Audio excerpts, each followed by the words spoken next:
อันนี้ก็เป็นอันลายนามของสถานีคืนบุญต่างๆที่ตุลุงได้กล่าวน้ำมานี่นะเปิ้นนับว่าเปิ้นเป็นผู้ที่เสียสละนะตึงเจ้าหน้าที่ดีเจบัลลับบันโนนี่สดาเปิ้นลุกมาเปิดวิทยุให้เฮาฟังเนี่ยเปิดสถานีนะถ้าเปิ้นเปิดสถานีมันก็กล้องสัญญาณพอหลงไม่หลงเขาก็ไม่ได้ยินสักน้อยตุลุงก็อู้ปากเป่าแล้วนะ ตึงพดผิวเด้อเวลาวัดตุลุงลูกมาก็เสริมสัญญาณไปทางวัดปากตั้งเจริญนะวัดปากตั้งเจริญก็ส่งไปตามสายตามตีคืนบุญต่างๆเนาะส่งไปตีวัดฝายหินก็เนี่ยเปิดก็เปิดเพียงฝายหินเนี่ยเปิดถึงปิดเนี่ยคืนหงหลงลองฟังบ่ล่ะอาจารย์พระครูบนเฝ้าสถานีตลอดนะดื่มปินรับปินนอนเพื่อความเสียสละเนี่ยเบื้องหลังของความสำเร็จนะปิดทองหลังพระเนี่ยสถาไพ่บ่ฮู้กับไผ่นะสถาเปิ้นก็มีจิตวิญญาณอยู่กับวิทยุนั่นแหละอย่างแม่หลวงเขาบ่หลวงเขารับนอนในกระถาฟังครูบาอาจารย์เนี่ยเนาะบางคนนอนบ่รับก็เอาวิทยุปิ้นกูปิ้นกีมกันไปเนี่ยลงเนอะฟังรายการครูบาอาจารย์กูวัดกูวากูวันกันตุ้นหนึ่งมาก็ตุ้นหนึ่งมาแตนกันไปสดาจะนั่นก็เดินนี่ก็ตุลุงก็จัดการติมตีแต่เดินหน้านี่จะติดงานหลายตีเรื่องงานเข่ากำเดินสายเข่ากำนะสดาญาติโยมนะก็เวลาว่าตุลุงไปติดงานเข่ากำมันไกลก็ปิกมาแตนก็ถึงได้นอนที่เข่ากำบนนี้นะก็จะได้คืนลารายการในสักว่างนะแล้วเราพอเราไผจะมาเตนตุลุงพองนะเวลาตุ้นนั้นบ่มาตุ้นนี่มาตุลุงเตนเพิ่นนะแล้วเวลาตุลุงได้จัดเราไปอย่ามาเตนตุลุง หายากนะเพราะว่าตอนเจ้าไอ้นะสนะตีสองตีสามเนี่ยตุกตื่นขึ้นมาเนี่ยดูตุลุงซ้ำ3 วันเทศกันกันนี่เนี่ยกันว่ามีใจห่อเด้อเนาะกันมีจิตอาสาจิตเสียสละเนี่ยแต่มันนางเต็ดนี่บ่ได้นะซะนะเพราะว่าอันนี้มันแบบว่าจิตวิญญาณก็ได้มานางนางจากัพอออกศรัทธาบางทีก็มาจัดรายการธรรมะจัดรายการเพลงตัวนะก่อนเข้ารายการเนี่ยนะซะนะแล้วก็กันเป็นชั่วโมงนี่เจ้าของงายเด้อผมจะอย่าผู้แทนนี่ผู้แทนเพิ่นมีนโยบายเอาอันนั้นมาอันนี้มาปุดโตผลงานเพิ่นอย่างนั้นเองนะแต่เนี่ยต้องคุ้นคว้าตุลุงนี่เป็นนักคุ้นคว้าลงเอาหันน้อยเอาเนน้อยก็มีสาระพองมีสาระพองเอามาเป็นกูเป็นกีมกันไปนะลงเนอะเป็นกูเป็นกีมไปจัดมาก่อนหลายปีแล้วเป็น4-5 ปีพอแล้วก็หลายปีแล้วกันเนาะก็เนี่ยก็ฟังกันไปโอสาฟังแต่คนฟังนี่จะบ่มีหลาย100 คนเนี่ยจะฟังไอ้สัก2%นี่ก็ยังดีอยู่นะ เพราะว่าคนที่จะฟังนี่ก็สวอย่างเงาเนี่ยลงมันถึงฟังไปก็รับไปนะอย่างนั้นก็อดถาดาฟังกันไปศรัทธาญาติโยมทั้งหลายทุกคนต่างมีหน้าที่ก็คือธรรมะตุลุงไปช่วยการช่วยงานเปิ้นก็ไปปฏิบัติธรรม แล้วก็ละด้านนี้ก็ซ้ำเตอก็คืนเวลาครับท่านพระครูอภิวัฒนวิกรมเปิ้นก็จะเอาเทปใส่จะได้ช้าก็เลวแต่เปิ้นเนาะตุลุงก็จะได้ห่างสักหว่างนี่นะเดินหน้าเนี่ยเดินกุมภามกรานี่งานมันจะติดกันส่งใต้ปีเก่าตอนรับวันปีใหม่นี่นะงานเขากำเนี่ยมันภาวงานเนี่ย3 วัน7 วันเนี่ยสันติก็ไปมันอยู่กับเปิ้นเนี่ยนะไปซอหาเบหาเงินช่วยเปิ้นเนี่ยนะก็ถ้าว่าไปเขากำป่าเหี่ยวก็ไปขายอิฐขายปูนขายมันยันดิ้งกี่กอม ขายขันเข่าเนาะเลงเข่ากลางปัจจ้านะเนาะต่างก็เข่ากลางปัจจ้าซะนะก็ว่ากันไปเอาไปอุ่นนักตัวเอานี่มาไว้กันเด้อศรัทธาเด้อได้ติ๊กไว้แล้วนะศรัทธาญาติโยมทั้งหลายมันเราโอวาทเนี่ยโอวาทภาค100บทพระนิพนธ์ของสมเด็จพระญาณสังวรสมเด็จพระสังฆราชสกลมหาสังฆปรินายก นี่อันนี้เปิ้นก็บอกว่าอีเนอร์สถา เอามาเล่าสู่จูกันฟังเป็นข้อคิดนะลิขิตขีดเขียนโดยพระหัตถ์ขององค์สมเด็จพระสัมมาองค์สมเด็จพระญาณสังวรนะเปิ้นว่าพระพุทธศาสนาเฮานั้นนี่ถือใจเป็นสำคัญที่สุดเนอะถือเฮาจิตใจในเป็นสำคัญที่สุดถือว่าใจในเป็นใหญ่ใจในเป็นประธานนะใจในเป็นป้าหมกทุกสิ่งทุกอย่างสำเร็จโดยใจนะเมตตากรุณาก็สำเร็จด้วยใจเมตตากรุณาบ่ได้สำเร็จโดยหยังอันอื่นใดก็คือใจของเขานั่นแหละนะใจเป็นนายกายเป็นบ่าวดังนั้นในความช่วยเหลือต่างๆแม่จะเป็นการปฏิบัติดีแม่เกิดจากใจที่รู้สึกว่าเป็นหน้าที่พองเป็นสิ่งที่พึงทำเพื่อรักษาหน้าตาของตนเองพองน่ะบัดใจว่าเป็นการกระทำที่เกิดจากใจที่มีความสงสารที่มีความปรารถนาจะให้เกิดความสุขแก่ผู้รับเช่นเพราะว่าเช่นนี้การกระทำนั้นก็บัดใจเป็นความเมตตากรุณาเมตตากรุณานี่เป็นเรื่องของใจจริงๆนี่อันนี้บทแรกนะของเจ้าพระคุณสมเด็จพระญาณสังวรเปิ้นจะมีหูของเปิ้นนะซะนะหูของเปิ้นติดโดยแต่ยามเมื่อหนุ่มๆนะยามเมื่อหนุ่มๆนะโอ้เปิ้นพิพาทหนุ่มๆอยู่แล้วก็แถมบทที่สองนี่แถมบทหนึ่งเจ้าบทหนึ่งนะบทที่หนึ่งเดี๋ยวบทที่สองพระนิพนธ์ของสมเด็จเจ้าพระคุณสมเด็จพระสังฆราชนะก็พระพุทธเจ้าเปิ้นได้ตรัสสอนให้กูคนนะมีทุกคนนะมีศีลนะศีลคือปกติกายวาจาและก็จิตใจของเฮาเนี่ยแล้วก็มีจิตใจงดงามเด้อลงเด้อมีจิตใจงดงามเพราะมีความสุขและอยู่โดยกันเป็นสุขจริงๆทุกๆคนต้องการความสุขโดยการทั้งนั้นไผมันต้องการทุกข์ใครสุขนะบ่มีไผมาปฏิเสธเรื่องความสุขนี่นะแต่ทำไมบ่เดินไปทางความสุขเดินไปทางความของความทุกข์นี่นะก็แล้วก็ลำลองว่าบ่มีความสุขเนี่ยเฮาเตียวไปหาความทุกข์นี่ ความเป็นเช่นนี้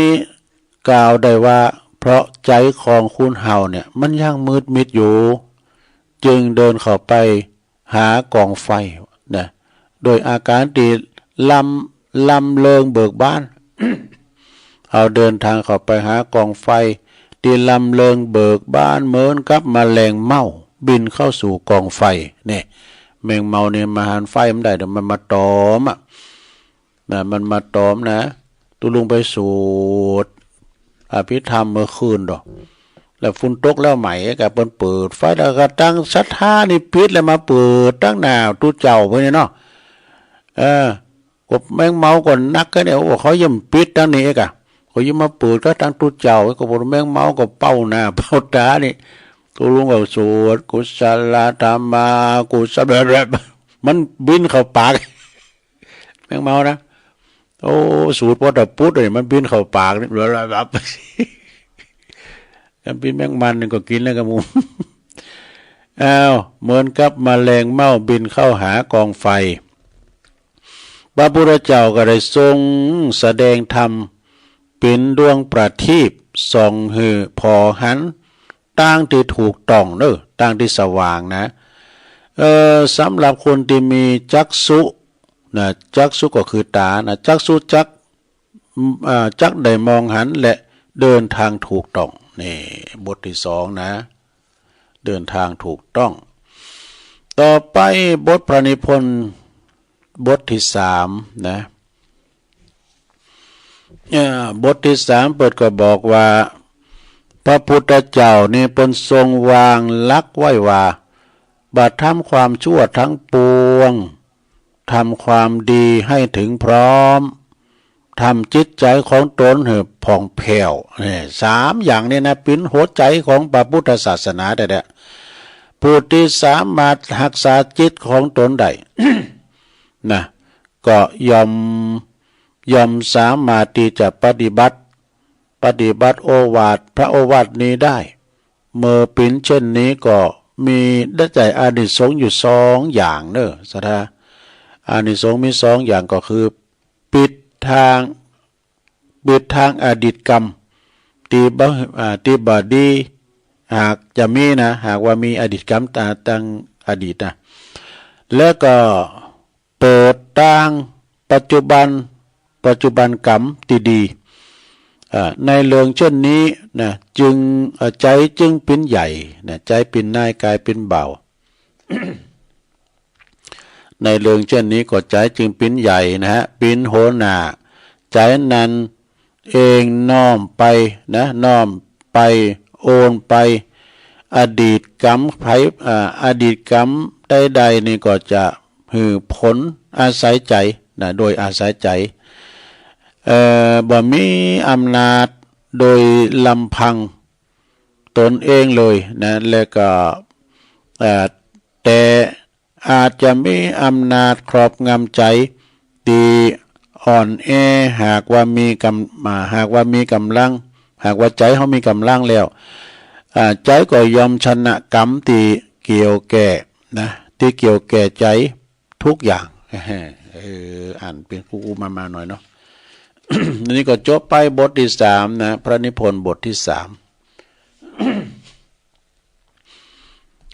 ตุลุงนี่ตอนเจ้าวันนี้เสียงบ่ค่อยดีก็แอมก็ไอไปตลอดนะ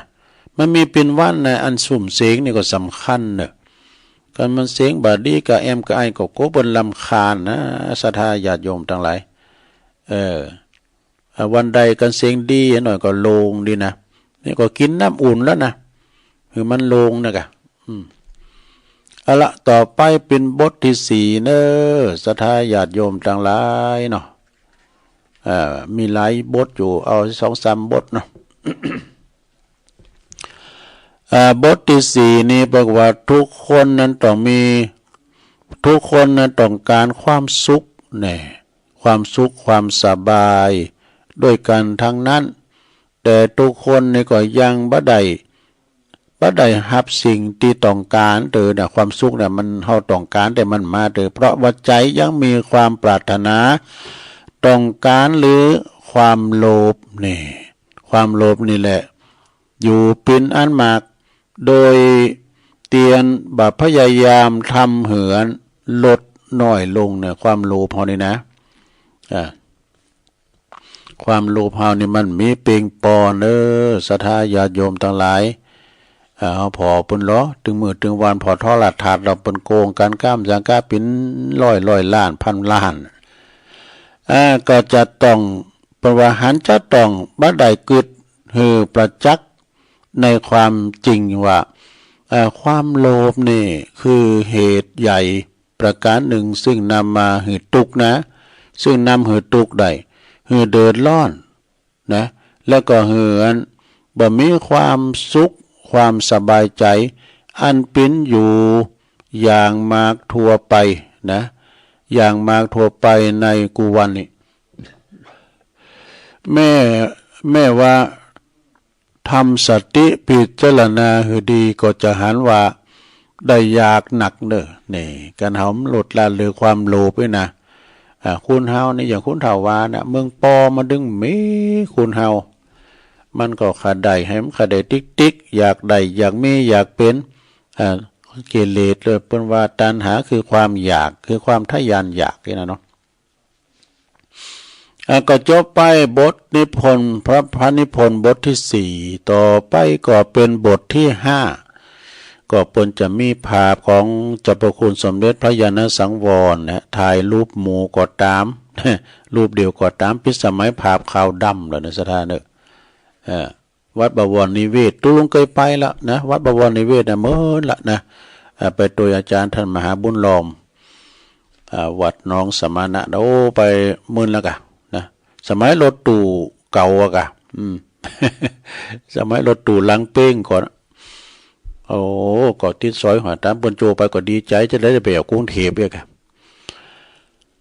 ต่อไปเป็นพระนิพนธ์บทที่5ของเจ้าพระคุณสมเด็จญาณสังวรเปิ้นก็บอกว่าผู้ที่เป็นคนดีนั่นนะยอมสามารถนำตนไปสู่ความดีความงามต่างๆความดีความงามต่างๆใดได้ลงโยมเด้อนำตนไปสู่ความเจริญรุ่งเรืองใดและก็สามารถนำผู้อื่นไปสู่ความดีงามต่างๆใดนะ นำผู้อื่นไปสู่ความเจริญรุ่งเรืองใดตัวนี่ตันก็จึงได้กล่าวว่าตนที่ฝึกดีแล้วนะตนที่ฝึกดีแล้วเป็นแสงสว่างเป็นเคิงส่องหนทางเป็นเคิงนำชีวิตแล้วก็เป็นเคิงตียังชีวิตให้สว่างนี่เหมือนดวงประทีปถ้าต้องการเป็นแสงสว่างทั้งของตนเองและของผู้อื่นก็ต้องฝึกตนให้เป็นคนดีหนีห่างไกลจากความโลภความโกรธความหลงให้มากที่สุดนี่บทนี้เน็ตเนอร์บทที่5นี่นะ นี่จากความโลภความโกรธความหลงเนี่ยตัณหาสามเหงาเด้อศรัทธาเด้อโลภโกรธหลงนี่นะโทสักขิโมหะขินะหมู่เนี่ยนะมันเป็นไฟเด้อไฟใหม่เฮานะต่อไปญาติโยมทั้งหลายเป็นพระนิพนธ์บทที่6ของเจ้าพระคุณสมเด็จญาณสังวรอันนี้ถึงเรื่องมงคลเนี่ยมงคลคือหยังนี่มงคลคืออะไรมงคลก็คือเหตุถึงความเจริญเจริญนั้นมีอยู่2อย่างมงคลมี2อย่างนะ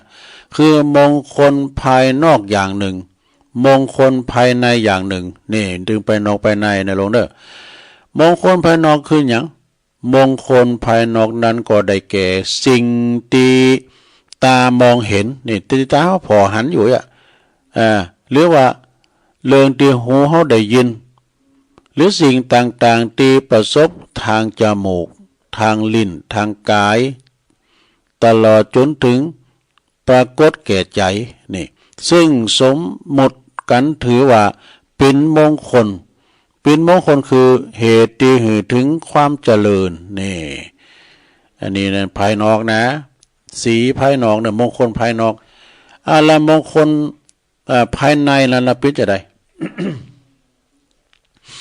มงคลภายในนั้นก็ได้แก่ต่างพระพุทธศาสนาบนมุ่งถึง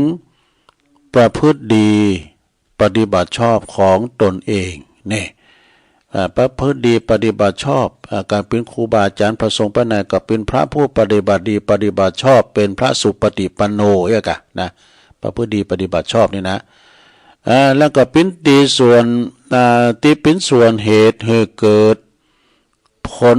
คือความสุขความเจริญนั่นเองนี่จบลงไปศรัทธาบทที่6เนาะศรัทธาเป็นบทที่6สำหรับพระนิพนธ์บทที่7เป็นบทสุดท้ายก่อนเนาะอันนั้นก็เอาไว้วันหน้าวันตาได้มีลาอยู่แล้วโทเอาอันบทอื่นเอาอันของทิศที่11มาพอง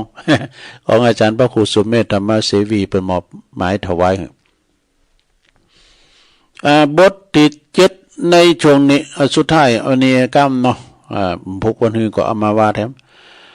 พระนิพนธ์บทที่7ของเจ้าพระคุณสมเด็จญาณสังวรเปิ้นก็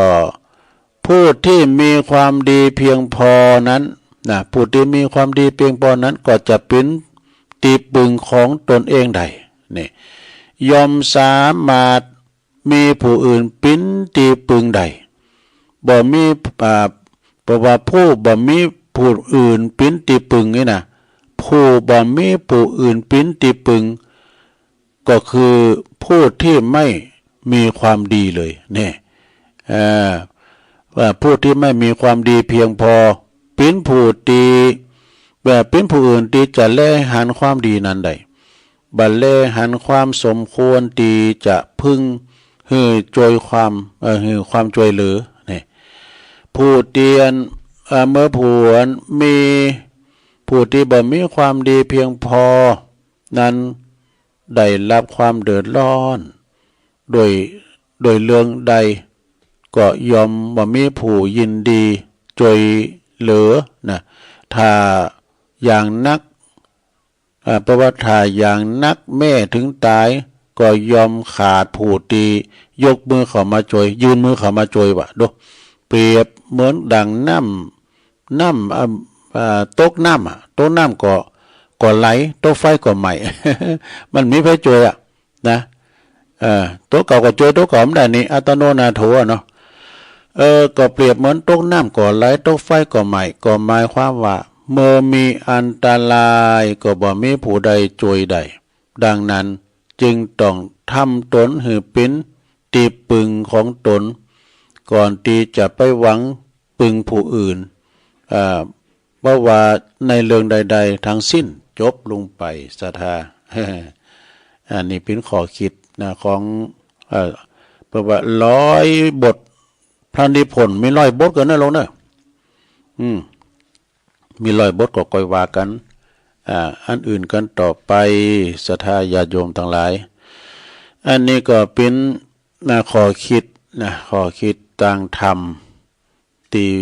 น้อมนำมาศรัทธาได้ฟังกันเนาะศรัทธาญาติโยมทั้งหลายในวันนี้ก็ได้เอามามาจาให้ศรัทธาบรรดาพ่อแม่พี่น้องที่เปิ้นได้ฟังกันอยู่ตั้งหอตั้งเฮินตั้งบ้านตั้งจองเปิ้นถามว่าวันนี้ตุลุงมีเตธรรมวันนี้มีเตธรรมเติมผู้ก่อนวันนี้ก็จะน้อมนำเอาคติธรรมนะวันนี้จะเอาคติธรรมมาเล่าสู่จู้กันฟังให้ศรัทธาได้ฟังกันตั้งบ้านตั้งจองเนาะก็จะมีทำหนักทำหลายอยู่ตอนนี้ไปก็จะได้เอาอันนี้มาวาดำกำกันเด้อศรัทธาญาติโยมทั้งหลายเนาะฟังกันไปก็รับกันไป ฟังไปรับไปก็ว่ากันในลงเด้อฟังกันไปก็รับกันไปอันนี้ของอาจารย์ท่านพระมหาประสิทธิธรรมาภินันโทเจ้าอาวาสวัดจางกำเป็นได้มอบหนังสือมานะ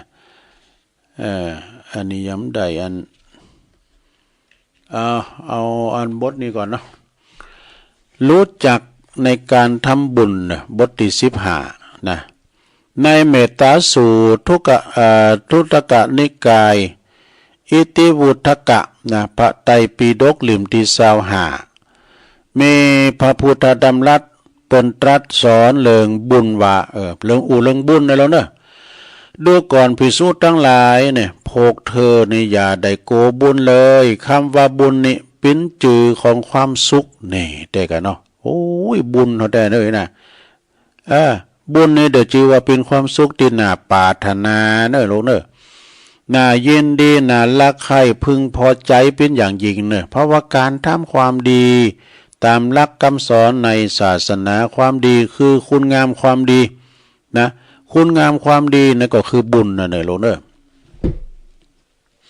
คุณงามความดีนี่ก็คือบุญนะก็บุญนั้นจึงหมายถึงสิ่งที่คุณเฮาต้องการความดีที่คนที่จะต้องการนะความดีนี่มีคุณต้องการนะความดีนี่เป็นที่มีประโยชน์นะ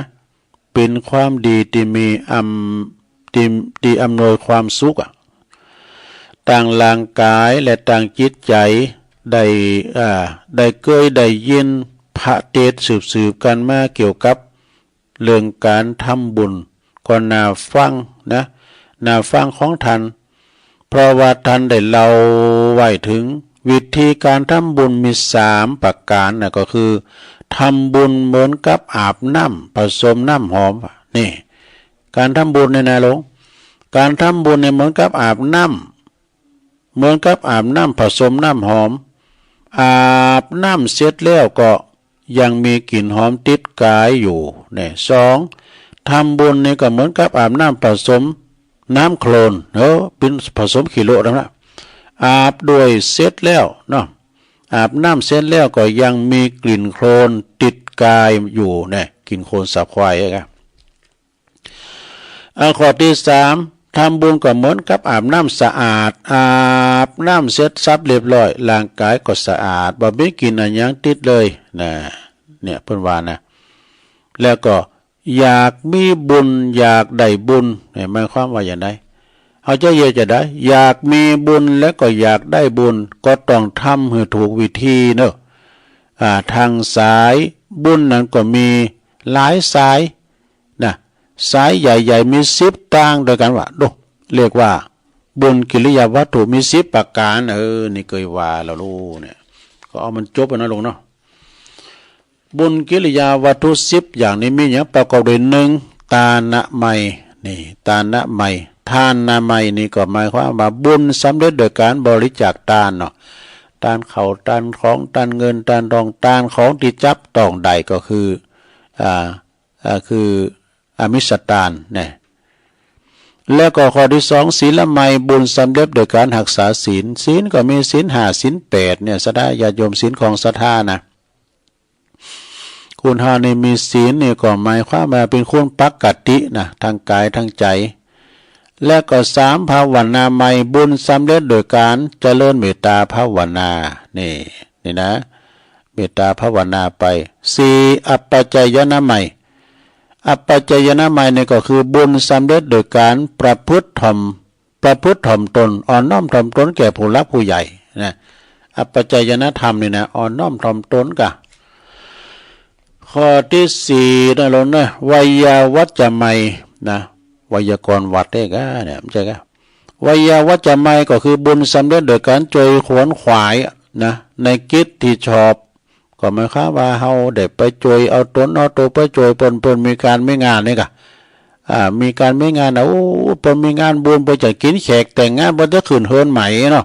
ไปจอยขนโต๊ะขนต่างเต้นต่างโต๊ะหยังโอ้ขนขวายโลดเนี่ยขนขวายจอยเหลืออันนี้เรียกว่าวิยาวัจจะไม่วิยาวัจจะไม่นี่ก็คือโจยค้นควายเนาะข้อที่6เหรอปฏิทานนะใหม่บุญสำเร็จโดยการหื้อส่วนบุญเนี่ยหื้อส่วนบุญนะสระปฏิทานนะใหม่นี่นะ7ปัตตานุโมทนาใหม่นี่ปัตตานุโมทนาใหม่นี่ก็บุญสำเร็จโดยการอนุโมทนาส่วนบุญนี่เอาเปิ้นกินเปิ้นทานที่ไหนเปิ้นบอกบุญมาเฮาโยมือสาธุนะก็ได้บุญละนะเรียกว่าปัตตานุโมทนาใหม่8ธรรมสวนาใหม่บุญสำเร็จโดยการฟังธรรมนี่ไม่หลงเขาไปหลงเขาฟังธรรมนี่ก็ได้บุญนะได้บุญด้วยเวลาว่าไปฟังเทศน์พระน้อยเทศน์ธรรมอยู่กลางวิหารน่ะหลงได้ยังพอได้นะได้มันก็ได้ตื่นเนื้อ รับได้ตื่นเนื้อเน้นว่านิติตังขียาตื่นมาเลยแต่ต่อไปข้อที่9ธรรมเทศนาใหม่ธรรมเทศนาใหม่นี่ก็คือบุญสำเร็จโดยการแสดงธรรมอย่างตุลุงว่าธรรมเทศพอหลงไม่หลงเขาฟังก็ได้บุญถึง2กระเบื้องเฟืองฝ่ายเนอะตุลุงก็เทศธรรมตุลุงก็ได้บุญโดยศรัทธาฟังก็ได้ยังได้บุญตัวเยอะกะเนาะบุญสำเร็จด้วยการแสดงธรรมแล้วก็10เนอทิฏฐุชุกรรมนี่หัวบทสุดท้ายการทำความหันหือตรงหือชอบแต่สำเร็จนะแต่สำรับทางเล็กกระทัดรัดใจทาง3เส้นคืออันนี้คือเลขกระทัดมานี่ก็ตาล1ตาล2ศีล2 3ภาวนาการทำบุญจึงเป็นสิ่งที่ทุกคนควรทำไว้นะควรทำไว้นะบุญเฮานี่นะศรัทธาญาติโยมทั้งหลายเพราะเป็นปัจจัยกำจัดความโลภความโกรธความหลงถ้ามือมีความมั่นคงในการดำเนินชีวิตนี่ผู้ต้องการบุญควรทำอย่างใดนั้นก็ต้องการบอกนะก็คงต้องบอกว่ายึดเอาหลักของพระพุทธเจ้าตีพระพุทธองค์นั้นทรงตรัสไว้ว่าเฮาสามารถที่จะศึกษาค้นคว้าแล้วก็พบเห็นหรือว่าได้ยินได้ฟังจากพระสงฆ์ผู้ที่เป็นปฏิบัติดีปฏิบัติชอบนำมาแล้วก็ตอบขอไข ตอบไขข้อข้องใจกับทางกับการบรรยายธรรมนี่ของอกของใจกับการบรรยายธรรมหรือว่าการติดดังตีปรากฏในพระสูตรในเมตตาสูตรเช่นเดียวกันนั้นว่าบุคคลผู้หวังประโยชน์พึงสั่งสมบุญที่มีผลสูงสุดนะที่มีผลสูงสุดที่ทำให้ผลความสุขเตียนให้ผลเป็นความสุขก็คือบำเพ็ญนะบำเพ็ญบุญทานพึงบำเพ็ญทานบำเพ็ญสมจริยาเนี่ยคือประพฤติชอบโดยกายวาจาใจบำเพ็ญเมตตาจิตนี่นะแล้วก็คนที่มีบุญเนี่ยพร้อมอย่างเนี่ยคนที่มีบุญทำอย่างก็ประสบความสำเร็จเนี่ยคนที่มีบุญนั้นจะทำการทำงานอย่างก็มีแต่ความหลาภลื่นดังที่พระพุทธเจ้าบนตรัสไว้สิริชาดกขุตกนิกายพระไตรปิฎกนั้นลิมที่27นั้นว่าคนมีบุญขวนขวายโลภโลมทรัพย์ใดไหวเป็นอันมากคนมีบุญจะมีความหูหรือว่าบ่มีความหูก็ตามย่อมได้ใจสอยทรัพย์เหล่านั้นเนอะในและก็ในชาดกเดียวกันนั้นก็ได้กล่าวถึงคุณลักษณะของผู้ที่ทำบุญไว้ดีจะได้พบแต่สิ่งที่ดีๆขอความว่าโภคะเนี่ยเป็นอันมากยอมลวงเลยคนอื่นๆไปเสียมาเกิดขึ้นในตีทั้งปวงแก่ผู้ที่ทำบุญไว้เนี่ยก็คือมันจะไหลเข้ามาที่คุณทำบุญด้วยกันเนาะใจแต่ตอนนั้นรัตนะทั้งหลายที่เกิดขึ้นแม่ในตีปัจจัยอันแหล่งกำเนิดท่านผู้เพราะว่าท่านผู้เป็นบัณฑิต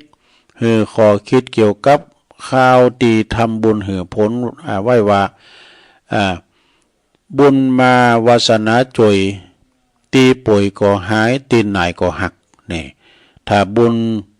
บ่มาวาสนาบ่จอยตีป่วยก่อนนักวะตีหักก่อนนายวะดูก็เป็นเครื่องยืนยันได้ว่าบุญเป็นสิ่งที่สำคัญอันอย่างยิ่งที่ทุกคนจะต้องควรทำด้วยแท้นี่จบลงไปซะแล้วพอมีคำก้อนน้ำหน่อยนี่บอกว่าจงทำบุญไว้เถิดประเสริฐแท้บุญดูแลชีวิตคนพ้นทุกข์เข็ญบุญก่อเกิดชูช่วยด้วยบำเพ็ญทานศีลเป็นภาวนาอย่าลืมทำนี่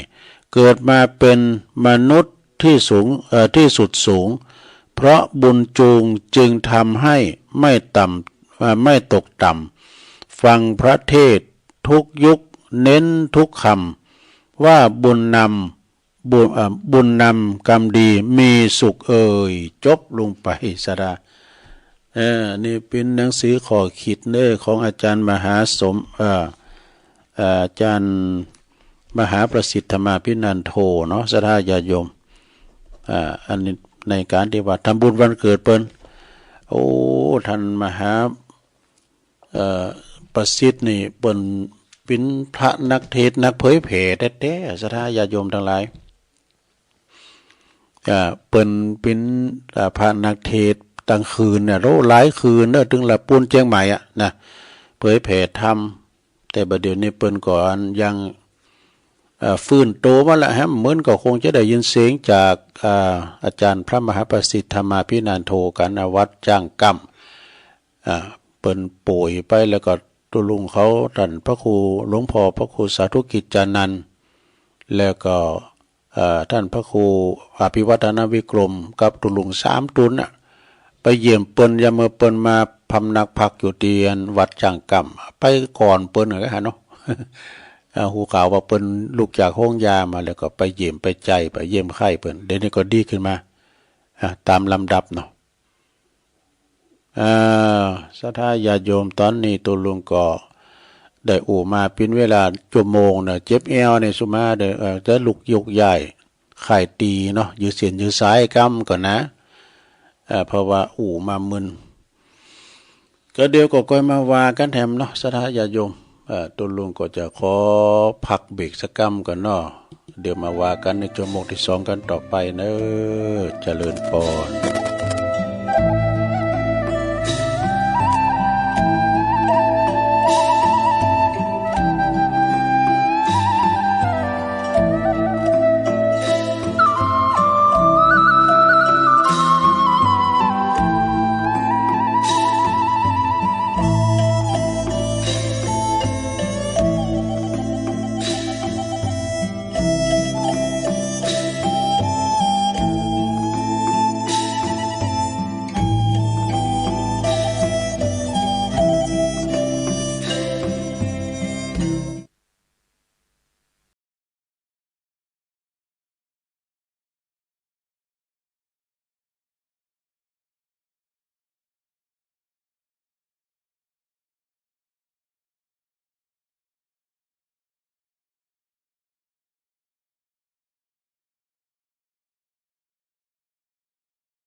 ธาญาติโยมทั้งหลายตุลุงก็ยกย้ายค่ายตีเตียวไปเตียวมายืดเส้นยืดสายทำกิจส่วนโตแล้วก็มานั่งจิบน้ำลงหอมมาอู้กันต่อในชั่วโมงที่สองเนาะขณะนี้ท่านทั้งหลายก็กำลังฟังรายการสัพเพเหระปะกิณกะขอนลุงไก่แจงรายการเสียงธรรมแสงทองดำเนินรายการโดยตุลุงยองจัดรายการอยู่ที่บนห้องสูงของวัดพระธาตุดอยน้อยก็นำเอาสิ่งละอันพันละน้อยเนาะมานำเสนออูจากับปอออกไม่ออกศรัทธาญาติโยมเด้อบางคนก็ฟังไปก็รับไปโอ้เผื่อหูคิงทำการพอ5 โมงตัวโอ้ยแม่เนี่ยมันกินยาเนี่ยมันเสียนยาหรอ ก็มันรับดีนะกายนะก็ไปปินสังก็รับดีก็ดีแล้วเนาะที่เปิ้นรับมันก็ฟังกันไปศรัทธาเนาะฟังกันไปตัวลุงนี่ก็สมเด็จก็บ่ปินรับบ่ปินนอนนะสมเด็จก็สะดุ้งตื่นมายังกำลังเตงอยู่รับต่อไปแถมเอกกลัวมันรับโหลดสุมาเริ่มจะรับโหลดนั่นนะก็คือมันรับมันเลยเวลาอิ่มได้วันพุธก็เป็นวันศีลศรัทธาเนาะถ้ามีเวลาโอกาสก็ไปทำบุญตักบาตรกันที่วัดที่วาเนาะเรื่องบุญไปแล้วบุญคืออย่างบุญกิริยาวัตถุ10มันมีหลายอย่างเนาะก็บุญเนี่ยจะช่วยเฮานะจะช่วยเฮาทุกภพทุกชาติก็ขอเป็นบุญกุศลนะบุญเนาะตอนนี้ไปตุลุงก็จะนำเสนอข้อคิดเล็กๆน้อยๆในโต๊ะจุยศรัทธาเนาะเอามาเสนอให้ศรัทธาได้ฟังกันข้อคิดตั้งธรรมพิจารณานะศรัทธาญาติโยมทั้งหลายก็ลองฟังกันพอก็เดี๋ยวเขาก็มาอู่กันแถมฟังข้อคิดก่อนปัจจุบันจะได้ข้อคิดนะของโยมยุพินหอมมาลาหรือว่าปีน้อยจากหน้าสารกลางเนาะเมื่อว่าเฮามีเงินกันมาทั้งชีวิตนะเฮาหาเงินกันมาทั้งชีวิตแล้วแต่ต้องจ่ายเงินหือปิ้นนะแต่ในปัจจุบันเนี่ยผู้สวหรือว่าสูงวัยเนี่ยนะส่วนใหญ่เนี่ยปัจจุบันเนี่ยส่วนใหญ่เนี่ยนะทุกครอบครัวเนี่ยตกอยู่ในสภาพเป็นปีเลี้ยงเด็ก เป็นปีเลี้ยงเด็กว่ะซึ่งก็คืออยู่กับหลานของตนเองเลี้ยงหลานตัวเลี้ยงเขาแล้วเลี้ยงลูกแล้วไปเพราะเขาเอาลูกของเขามาเลี้ยงลูกเขาแล้วก็เลี้ยงหลานแล้วหักลูกเหลือประมาณหักหลานบทโอ้ลูกหลานก็เดี๋ยวก็เป็นจ้างให้ขี่หลังมอง ซึ่งก็ได้เลี้ยงหลานเป็นปีเลี้ยงถึงกับถึงกันนั้นก็ยังก็ตามด้วยเนาะระดับความเป็นอยู่ของผู้สูงวัยก็ยังขึ้นอยู่กับอายุทำกรรมหนึ่งเด้อนะกับอายุทำกรรมหนึ่งจึงมีคุณเขนขึ้นมาเปรียบเทียบนะแต่ละช่วงอายุปิ้นลูกบอล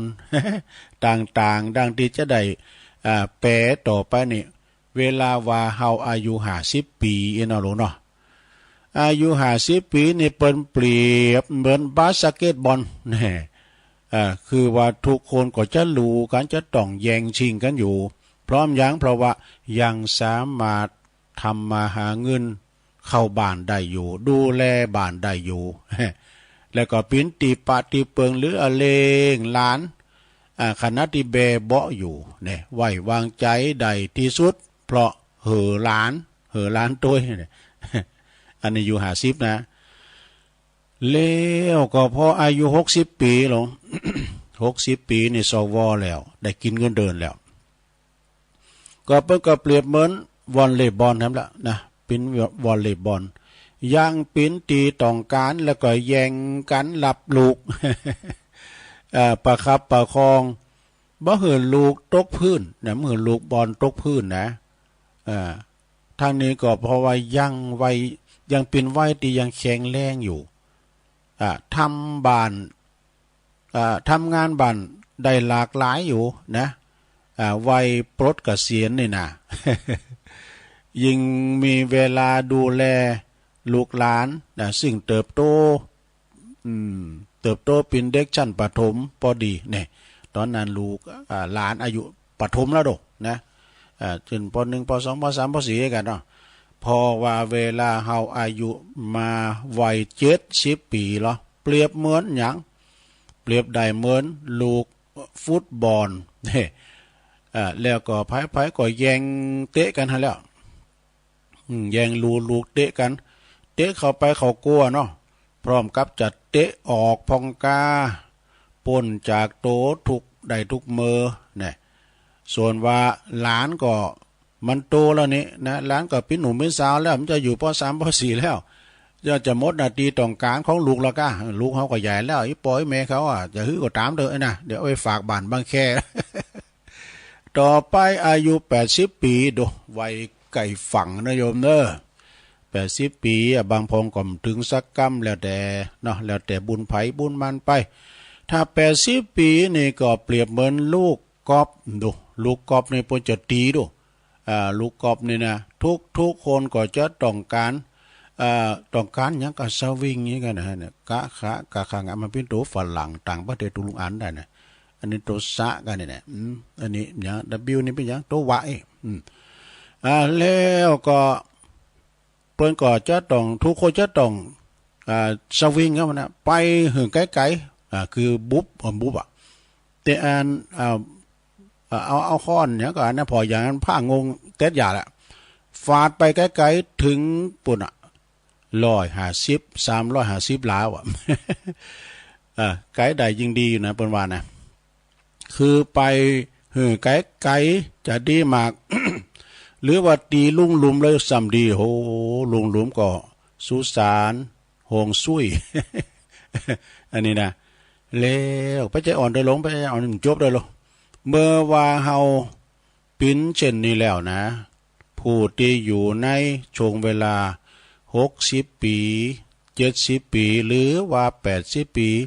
ก็ควรที่จะเฉลียวใจเนอะลงเนอะเฉลียวใจความคิดพองอย่าไปถึงการเวลามาทำลายความสุขของท่านเนอะอยากจะซื้อหยังก็ซื้อนะอยากจะซื้อหยังไว้พองเนี่ยแล้วก็อยากจะกินหยังก็กินไปพองบ่ต้องลังเลแล้วก็อย่าไปโมเมาเสียดายเงินเนอะต้องฮู้ไว้ว่าถ้าเฮากระพริบตายนะบกี่ครั้งก็จะกลายเป็นลูกกอบ ลูกกอบตีถูกตีแล้วนะถ้าหันโดยกับการเปรียบเทียบนี่ก็จงส่งต่อทำแล้วผู้อื่นที่สูงไว้นะการปองได้หู้จักไว้เดียวกันเนี่ยนะตระหนักว่าต้องรักษาสุขภาพตัวเองดีๆเนอะพอตัวเองดีๆพอลุ่มหายใจดีๆเนี่ยเรื่องนอกกายนี่ก็วางใจวางเสียมาถึงหมดเลยนะแล้วก็หาเวลาพักผ่อนไปโทรหรือว่าไปเที่ยวเพพองวะนะเปิดจะหาความสุขเงินคำกำแก้วก็อย่างนั้นเนาะก็รีบใจให้หลงสุมาเดินเวลาเอาหลงรับคันไปเอาไปตัวมันได้หมดลมหายใจก็เอาไปตัวมันได้เปิ้นบอกว่าปล่อยให้ลงปลงให้เป็นเย็นไม่ได้นะเย็นให้ปล่อยไม่ปลงไม่เป็นปล่อยให้ปลงให้เปล่นผมใจกัน โอ้ลิ้นหวานหรอปล่อยให้ปลงให้เป็นเย็นไม่ได้นะเย็นไม่ได้เต่ากับตายผ่อนสูงแน่ลงเด้อฟังเด้อแอมกำรอปล่อยบาลุงนะปุงบาปินนะเย็นบ่ได้นะเท่ากับตายผ่อนส่งจบสะทา ขอทาเนอะนี่นะสะทาขอบคุณเนอะโยมยุพินหอมอาลาปินหน่อยจากแม่หยวกนะเปิ้นแท็กเข้ามาลืมไปขอบคุณสถานีวิทยุอันวัดฝายหินเด้อเจ้าเปิ้นแจ้งมาเปิ้นเปิดทับสัญญาณอยู่เนอะพี่น้องต่างองค์ขโลงในเมืองตุลุงลืมไปขอบคุณอาจารย์สมุวิสุวัฒน์วรกิจโจนะครับเนอะ104เปิ้นยังเปิดอยู่นะ เจริญพรขอบคุณมาณโอกาสที่นี้โดยเอาแถมบทหนึ่งเนอะศรัทธาญาติโยมทั้งหลายแถมบทหนึ่งก็คือจะมีเรื่องเนี้ยนะศรัทธาญาติโยมอันนี้มาจากตั้งใดเดียวกันเนอะเดี๋ยวก็ว่าเอาอ่านข้อความไปก่อนเดี๋ยวจะเรื่องฝันนะตายนี่เป็นศูนย์นะจะคือนะเดี๋ยวก็ได้เล่าเรื่องฝันก่อนอันนี้ก็กฎ10 ข้อเนอะการใช้ชีวิตแบบสงบนี่มีจะฮือพองหลงเอ้ยสงบจิตสงบใจนะเปิ้นว่ากฎ10 ข้อนี้มีหนึ่งไม่อิจฉาใครนะอิจฉานี่คุณเมืองเขาว่าคอยดูไปมาคอยไปอิจฉาเปิ้นนี่นะไผจะมีก็ปล่อยเขามีไปอนุโมทนากับเขาเขามีความสุขอีกะอันนี้ปรุงว่างเด้อดีแล้วบุญของเปิ้นเนาะเปิ้นถูกหวยถูกเลขเปิ้นขายไห้ขายตีขายหุนก็อินดีก็เปิ้นหน่อยนะอันนี้เขาปลูกว่างนะมันต้องไปคอยเปิ้นเนาะข้อที่2ลง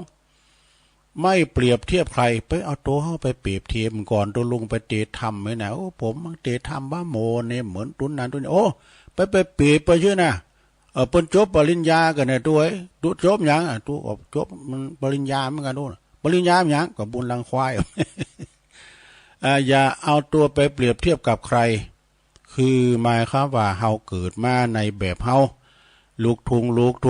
บ่เหมือนไผอยู่แล้วเนี่ยบ่มีเหตุผลที่จะต้องเปรียบเทียบกับไผชีวิตของใครก็ของใครเนาะต่อไปข้อที่3นะลงเด้อไม่ตามใครเนี่ยตัวไผก็คือหมายความว่าเราจะตามตัวเองนี่จะตัวหาตัวเก่าไผจะตัวไปก็ปล่อยเปิ้นตามเขาไปนะแต่ขอยุดแล้วก็ตามในทางตัวเฮาเองแน่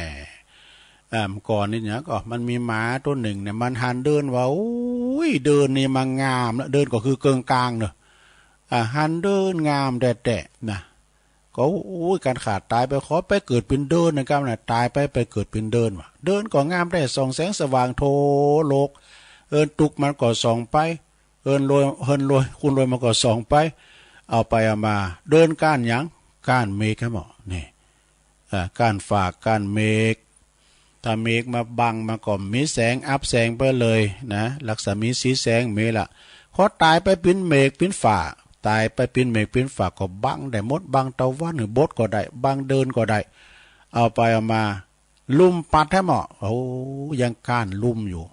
ก็เขาตายไปเกิดเป็นลุ่มแล้วก็เหรอเป็นลุ่มนะลุ่มกับปดปัดหมดลงลงไปพอต่างประเทศตัวลุงไปหันมาแต่มันจะไปนะเขาถ่ายเมื่อพอหลังคาในปิววันนี่แหละอันลุ่มลงเลยนะขนาดรถยังปิวนะสถานหันรถยังปิวยังรถยังกุนหลังคาในปิววันนี่แหละเป็นดีอินดูเขาตั้งเมืองนอกเมืองนานะบ้านเฮานี่มันจะอันลำเลอเนี่ยน้ำบัดถมใหญ่ภูเขาไฟมันระเบิดถึงขนาดนั้นแผ่นดินก็ไม่ไหวแล้วก็ลุ่มมันก้านหยังก้านจอมปลูกทำแล้วก็หมาตัวนั้นก็ว่าเขาตายมาเกิดจุ้มปลูกก็ดีแต่นะลุมปัดลุมเป่าก็ถึงเฟิร์นไหววะนะแต่ลุมมันก้าจุ้มปลูกมันก้านหยังก้านควายทำแล้วเบิกก็ควายแม่ว่องเบิกก็ควายปู่เบิกก็ควายอีเผือกมันเอาต้องมาสีเอาสีเอาต้องมาสีขี่ข่างมาสีเอามาสีอันจุ้มโปกนะค่ะเขาตายเป็นควายกันเลยนะตายมาเป็นควายก็ควิดแต่มดตุนกุยตุนอ่อยมันควิดแต่มดหรอกเอาไปมาควายกันเจอมัดได้แล้วไปไหนไม่ได้แล้วเขาตายมาเป็นเจอกันมั้งหรอตายมาเป็นเจอก็คืนว่ามาก้านหนูเนี่ยเอาแล้วหนูก้านหยังก้านแมวก้านหยังก้านหมาเว้ยเป็นหมาดีกว่าเว้ย เอาไปมาเป็นหมาอย่างเก่าเนี่ยศรัทธาญาติโยมทั้งหลายเป็นตัวของตัวเองนั้นดีที่สุดนะไป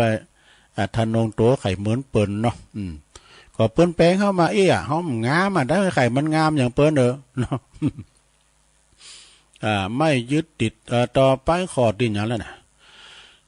ไม่ตามใครค คือเราเป็นตัวของตัวปล่อยวางบัดตามเขานะแล้วข้อที่สี่ไม่ยึดติดในสุขนี่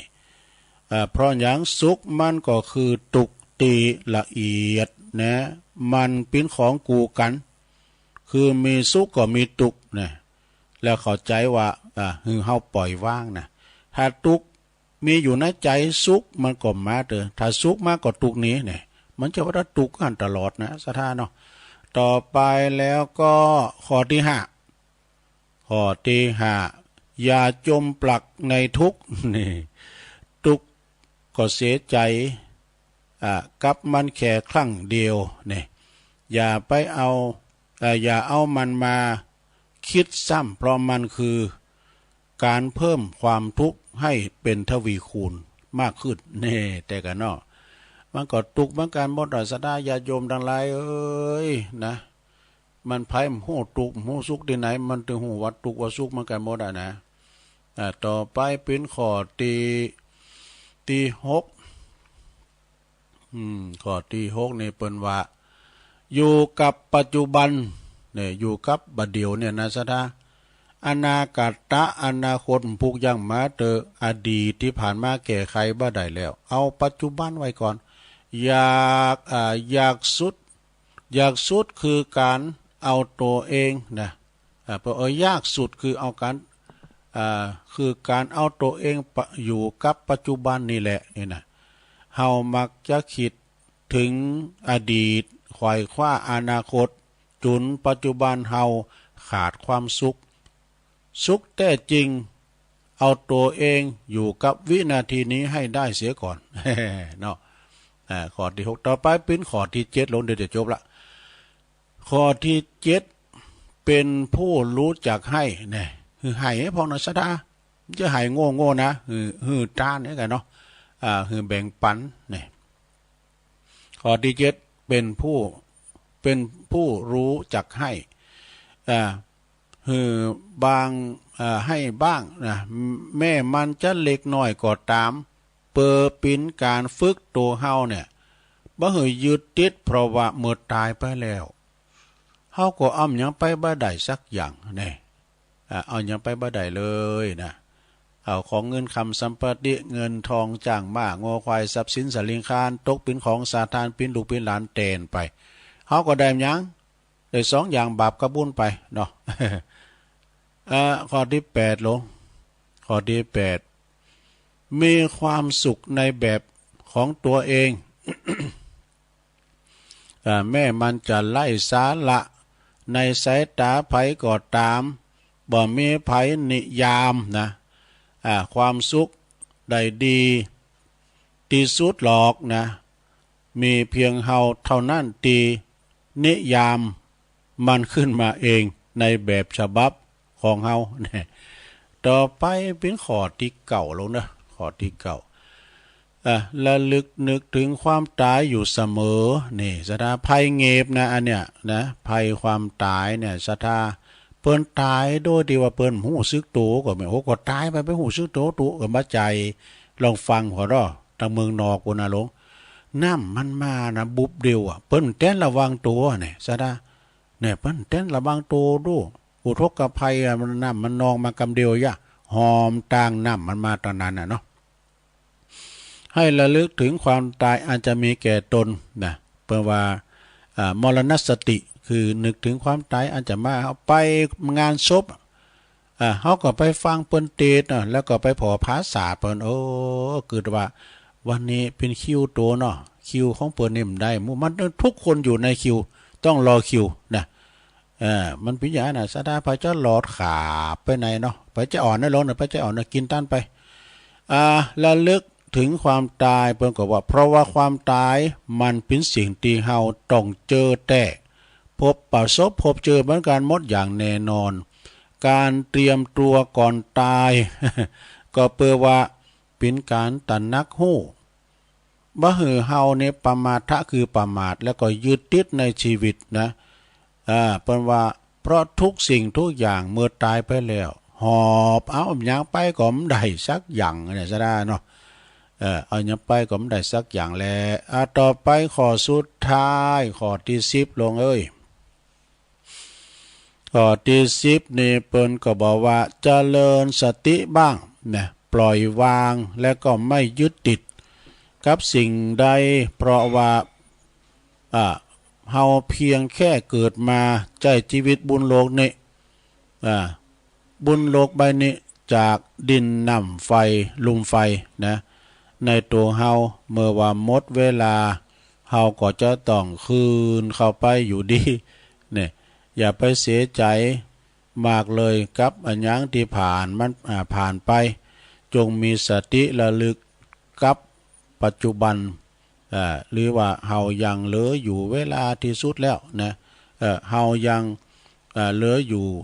ดีๆนั่นดีที่สุดละเหลือเวลาอยู่นะธรรมะความมาเป็นว่าบทธรรมะพุทธธรรมนำชีวิตจบลงไปศรัทธาญาติโยมทั้งหลายบทธรรมะนำชีวิตก็ได้จบลงไป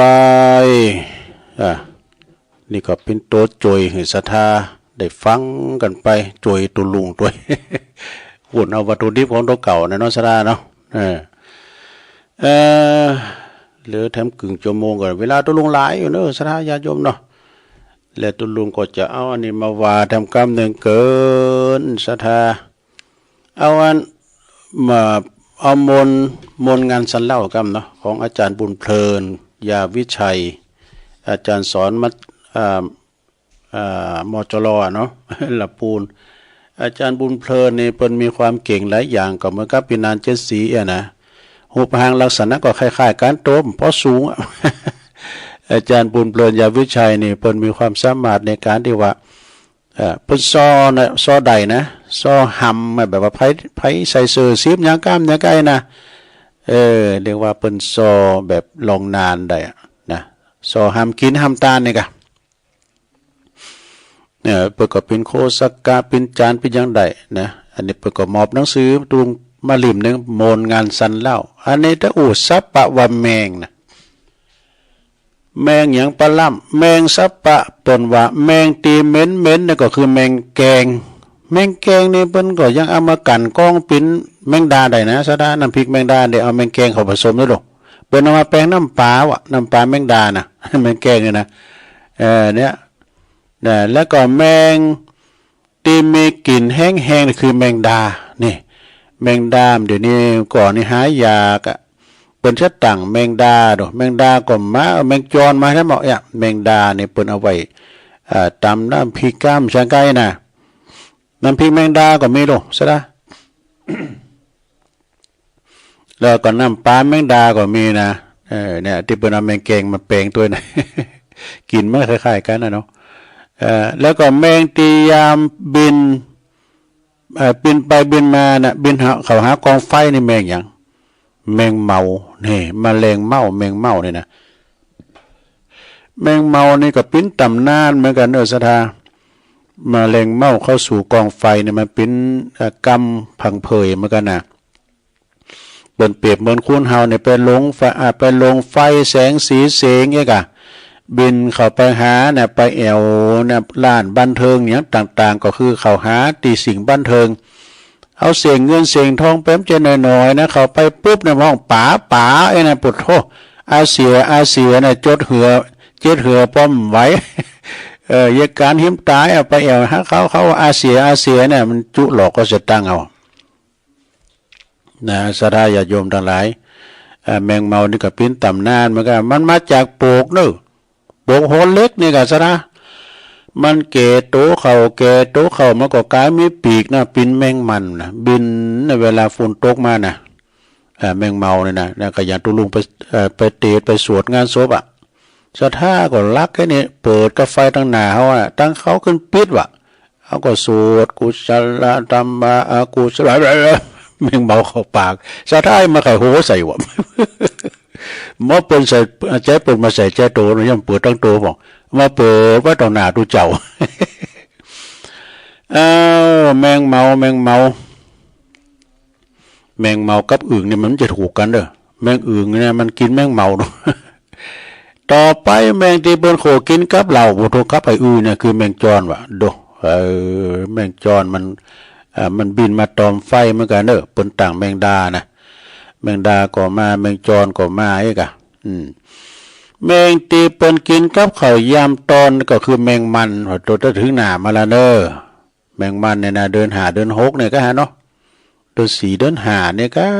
แมงมันเนี่ยนะปดตัวมันแปลงเด้อขีดนึงดันหลายนะเป็นหลายร้อยนะเพื่อขายเป็นกิโลนะซะนะแมงมันนี่มันก็มาจากตัวน้อยๆแม่มันนะตัวน้อยๆแต่ก่อนนี้นักกะมันออกก็นะบดโตปองเปิ้นเอาไส้มาใส่เข้าไว้ ไส้มันหลอดนี่นะคือมันอยู่ในไส้อ่ะแมงมันแล้วก็แมงตีอยู่ต้วยกันศูนย์อันน่ะนะเป็นว่าแมงนุนวะคือแมงนุนหูจักไอ้หลงหูจักอยู่กันเนาะเปิ้นเอาโขกันนะแมงนุนนี่นะแมงนุนตัวใหญ่ก็มีตัวน้อยตัวหมอกกว่างนี่ก็มีนะแมงนุนโลงนี่นะแมงเนมก็มีนะก่อนนี้แมงเนมมีนะสะด้านเอามากินยอดใบไม้อ่อนๆนี่นะแมงเนมแล้วก็แมงตีมันกินยอดดอกคูนนะก็คือแมงบ่งดอกคูนก็คือดอกของลุ่มแหล่งหลงก็เวลามันเข่าไอ้นะมันดึงเสียงบ่ล่ะสะด้านมันกินเหมือนกับลำไยมันก็มากินนะแมงบ่งเนี่ยนะก็นะมันผลใหญ่เนี่ยโร่มีแล้วก็แมงที่อยู่กลางตรงเราอยู่กลางตรงก็คือแมงอีเหนียว แมงอีเหนียวอีวะ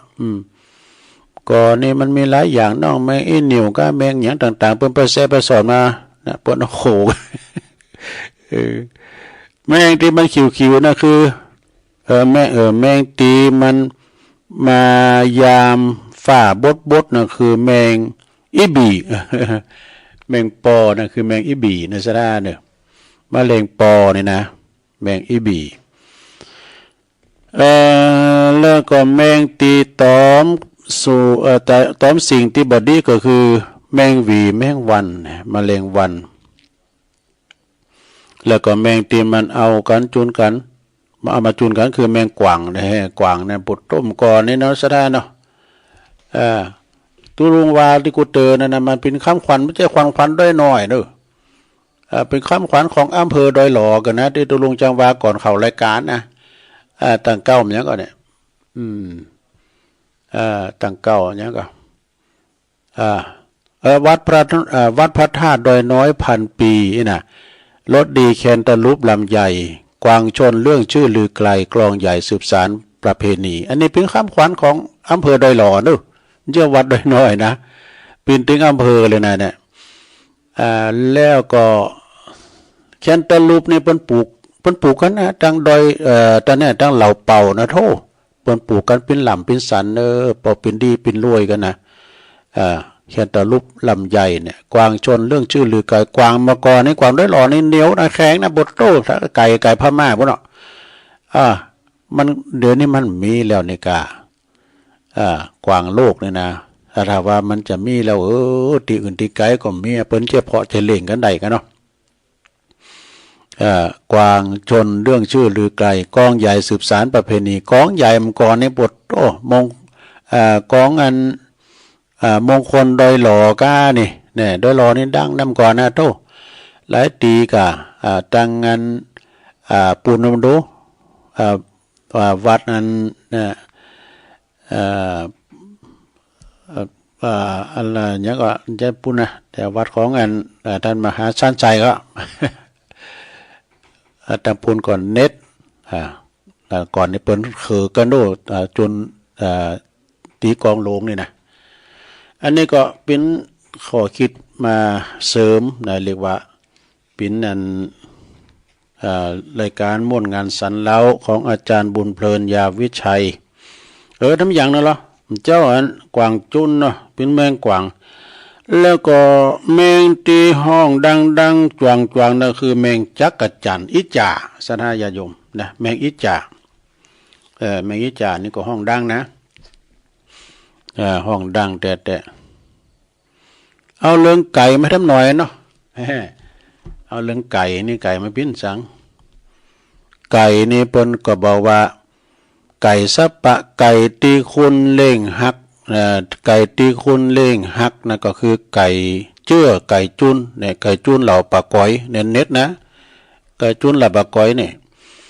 ไก่ชนเนี่ยแล้วก็ไก่เตรียมมันโดน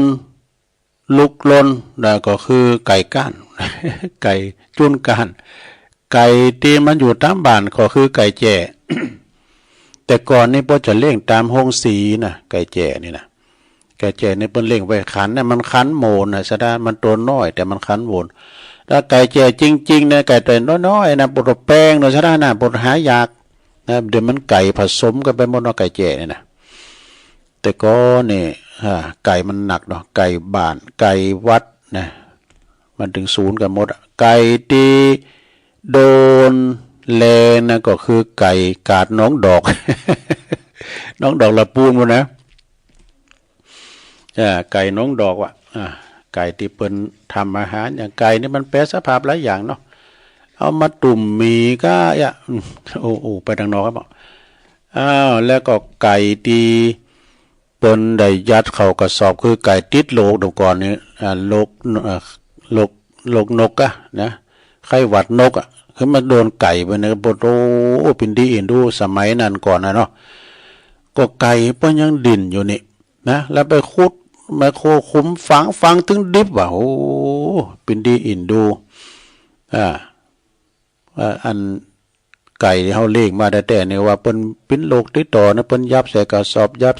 บเอาไปฟังถึงดิบว่ะดูเฮียซะดาไก่ที่เป็นบริโภคก็คือไก่ย่าง KFC ไก่ย่าง5 ดาวไก่ย่าง5 ดาวแล้วก็ไก่ตีเอาให้ดีกันเนาะโอ้สถานแล้วเวลามันจะปะปอละเดี๋ยวประกาศข่าวสารงานบุญครูบาอาจารย์นิดหน่อยเนาะข่าวสารงานบุญก่อนเพราะมีหลายเนาะสถานเดินหน้าบ่กะเดินธันวานี่จะมีอยู่ ก็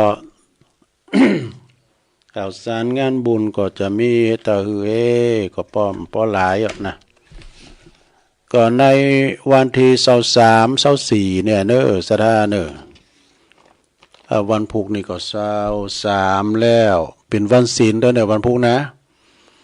วันพุธวันที่23แล้วก็24นี่เพิ่นก็จะมีงานต่างทำโรงเนอะ ของเดือนพฤศจิกายนนะพุธวันฮือเนี่ยที่วัดพระธาตุโขงขาวตำบลสองแควอำเภอดอยหล่อเฮานี่นะในเมตตาบารมีธรรมหลวงพ่อท่านพระครูสุนทรธรรมานุโยกหลวงพ่อใหญ่เฮานี่ที่ปรึกษาเจ้าคณะอำเภอดอยหล่อเจ้าวาดวัดพระธาตุโขงขาวแล้วก็ตุปิเล็กเขา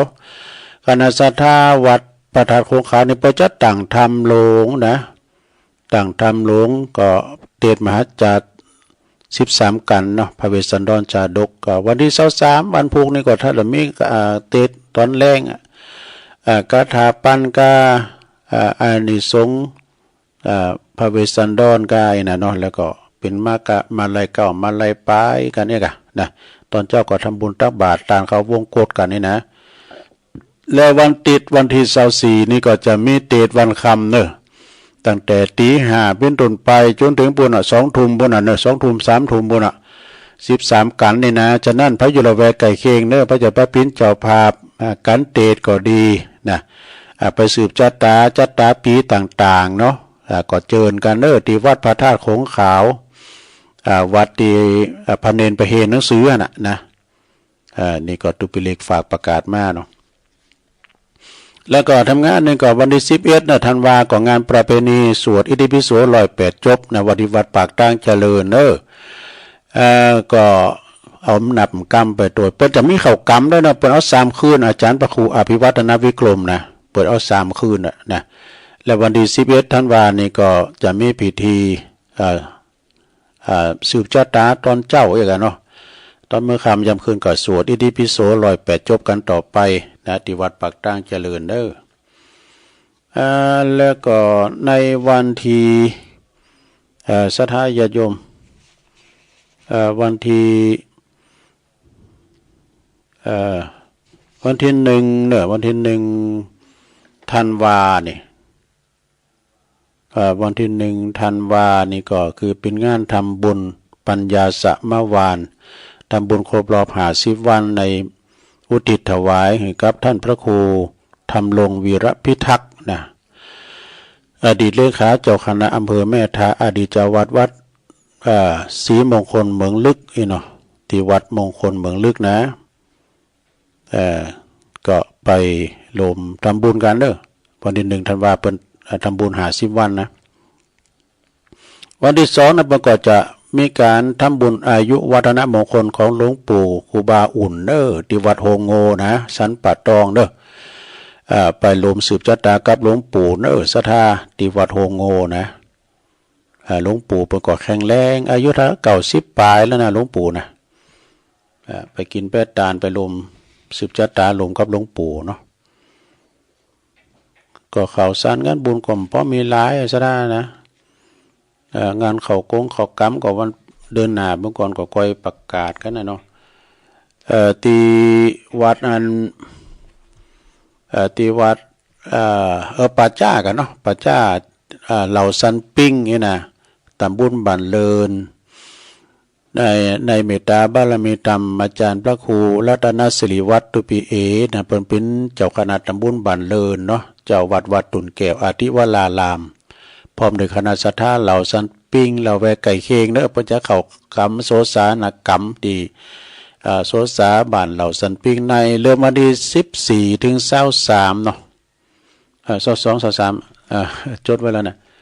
ก็ไปซ่าเขากำกันทรงตอนเจ้าไปตานขันเขาขันน้ำกันกลางป่าจ้าป่าเฮวกันเนาะ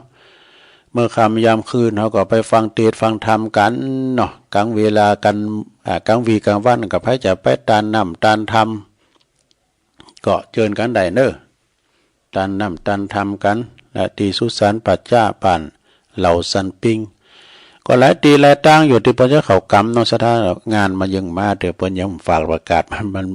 ก็จะมีทำหลายตีอยู่เนาะเราแวกไก่เคียงเฮานี่แถมอีกอะถ้าญาติโยมทั้งหลาย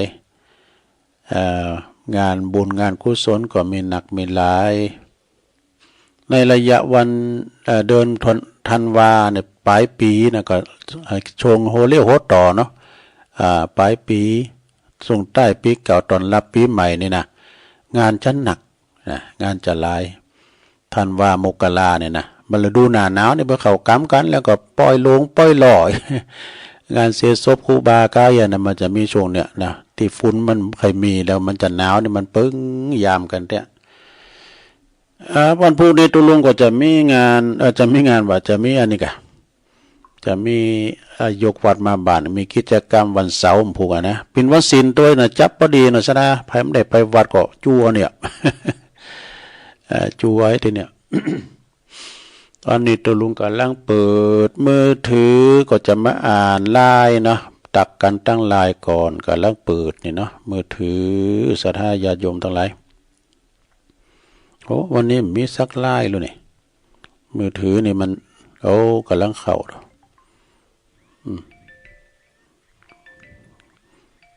ก็ขอบคุณ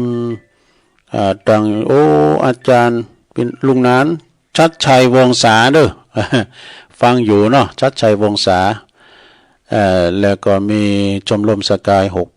69ไม่หลงสายฝนจันกุลนะพี่น้องน้องผ่าขาวหลายปีงโยมสวรรค์นะ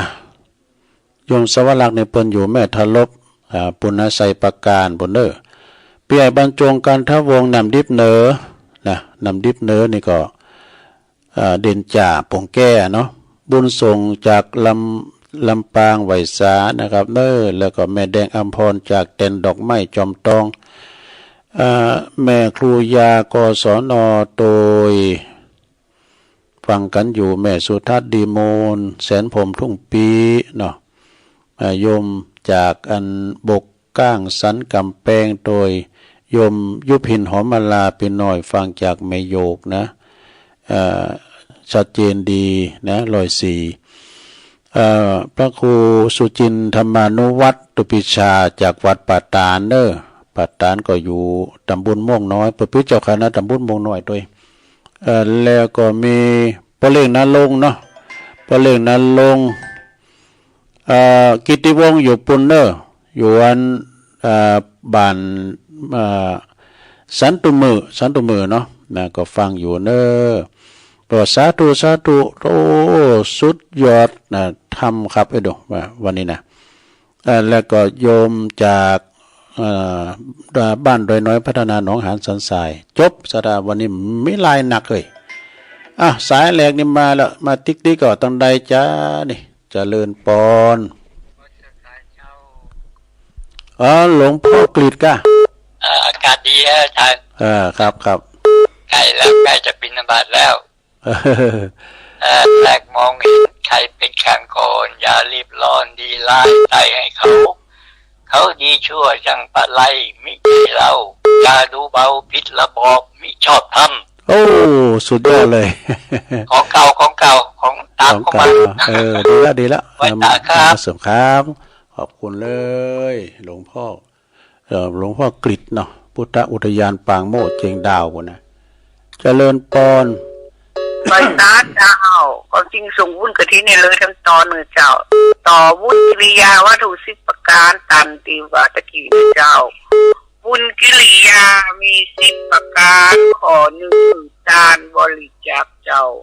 ข้อ2นั่นกามีศีลเป็น9ข้อ3นั่นเราภาวนาข้อ4ถ่อมตนน้อมกายาข้อ5เทมกาผลควายงานเจ้าข้อ6เวทบุญพี่น้องหนุ่มหนาวหือคนอื่นเขาของกาข้อ7เทมนอข้อโมทนาข้อ8เทมกาฟังธรรมเด้อเจ้าเทศนาใหม่ก็เป็นข้อเก่าก็ฟังตุเจ้าเตธรรมข้อ10สุดท้ายทุสุกรรมขอหือธรรมหันตรงเด้อเจ้าถ้าอยากได้ครบน้อมนบใส่เก่าตายปัญหาเจ้าวันการบุญกิริยามี10ประการธรรมะเป็นต้านตอบปัญหาเจ้าไผตอบไผถามเป็นบุญขอเก่าก็คือ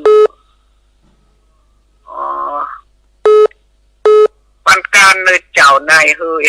มันกินชัดเจ้ากำยองวันละกรรมนะเจ้ากำว่าคืนหุงนะเจ้าภาษาไทยแปลว่าตลอดคืนนะเจ้าไหว้สาเจ้าเจริญปอนแก่ไหว้สาเจ้าตัวหลวงแม่สีทอนหนองโบไซประการเนาะเจ้าวันนี้พระบาทอุดมชัดเจนเลยนะเจ้าโอ้ดังแล้วเนาะพระบาทอุดมดังแล้วเจ้ายินดีนักๆเด้อเจ้าไว้สาเจ้าโมทนาอันนี้ใส่ประการมาละเจริญปอนเจ้ากับไหว้สาเจ้าตุลุงวันนี้ก็ไม่บุญแต่วันเด้อตื่นขึ้นมาก็ได้ฟังแนมฟังธรรมบรรยายของตุลุงวันนี้ชุดยอดไปเลยเด้อโอ้ฟังแล้วเข้าอกเข้าใจเด้อเจ้าแม่สุกเตี้ยวศิลาพรสีเตี้ยเป็นองค์ละปูนเด้อเจ้าตุลุงยินดีเนอะเจ้ากลับไหว้สาเด้อเจ้าตุลุงเจ้าสาธุเด้อเจ้าตุลุงเจ้าส่งโคยไปตังปุนเตเนอร์ตังนิกรชายน้อยไม่ได้ตักตายไปมือน่ะเนาะปัดสวยเขาน้องหลอกขจรพอใจด้วยเนอะขจรพอใจสบายดีเนาะเจริญปอนเจ้าตุลุงก็เป็นผู้ชื่อชีวิตเลยแม่เพนนะว่าไปแสงไฟสว่างตาแสงธรรมะสว่างใจสว่างนักแสงสว่างนักแสงไฟสว่างและแสงธรรมเจ้าฟังสติเพื่อการตุลุงเด้อยินดีหลายๆเด้อสัจเจนเจ้าเจ้าแม่เพนคนสู้ชีวิตก็มาแล้วเนาะอนุโมทนาเด้อเจริญปอนเจริญปอนเจ้าไม่ใส่เจ้าตุลุงอันนี้ใจแปลกเลยเจ้าไม่โนนก่ะเจ้าไม่โนนเจ้าชัดเจนดีเนาะเจ้าแล้วสีชัดเจนดีเจ้าชัดเจนเจ้าตุลุงดีเลยเด้อไม่นานตังตลอดเลยเจ้าจะเตี้ยทอมยินดีหลายๆเด้อ เจ้า สาธุสาธุองค์คลุในเมืองก็ฟังกันนะศรัทธาญาติโยมทั้งหลายหลายตีหลายต่างพี่น้องฟังไม่อายใส่ประการเจริญปน เจ้าตุลุงฟังอยู่นะ ลำปาง เล็กน้อยไม่น้อยเจ้า โอ้ลำปางก็มาแล้วลำปางก็ดังฟังบุญญาวาสเนาะ เจ้าบุญญาวัฒน์ชัดเจนดีตุ โอ้ ลุง ดีแล้วดีแล้วชัดเจนดี เจ้าเจ้าสาธุ อยู่ดี เจ้า มีสุขเด้ออันนี้เปิ้นอยู่เมืองลำปางเนาะมีแถมก็มาแถมนะเจริญปน ฮัทหาวันตามไว้พระองค์เจ้าทะลุงยอง วันที่24นี่จะได้คืนประเมียงวันปอกเนอที่พักสงฆ์ทุลุงเล็กเนอสหายาติโยม โอ้เป็นงานอย่างนั้นเอาใครประ ทำ กา บุ ศ ญ ไปเลย ทำบุญประจำปี อ๋อ จะไปตอนเจ้าไปสั่นเข้าสันเทนอยู่ปุ่นประเมียแกงดอกลิงลาว เราคิดขอตอนบุญเนาะ เออ เพราะว่าวันนี้มนต์บาต้องไปเจ้าอันลุง แล้วก็หักกำตุงวันท่านพระครูชลทานพิทักษ์เนี่ยนะเป็นไลน์มาถามเบอร์ผม อ๋อดีแก อันท่านพระครูถ้าจะลุกละอย่าจุกมาฟังเนอะเบอร์ผมท่านพระครูจดกันเนอะพระครูชลทานลุงแดงนะ092-407-4828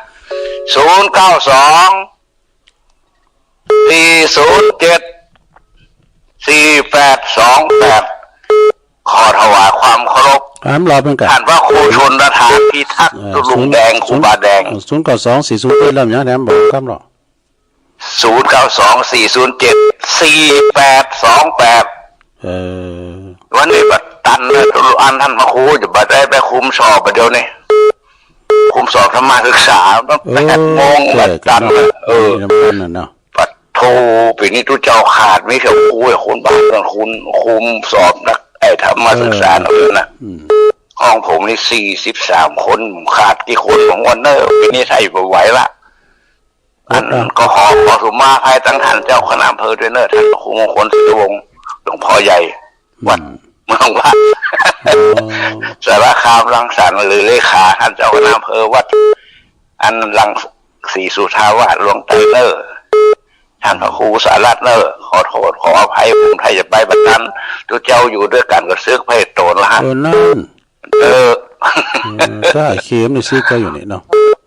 นั่นนะมันต้องจิตใจมันต้องมั่นคงอยู่ในวัดในวาไปคือข้างนอกก็ไม่ได้อะผมนี่มันสู้มาตลอดลุงครับ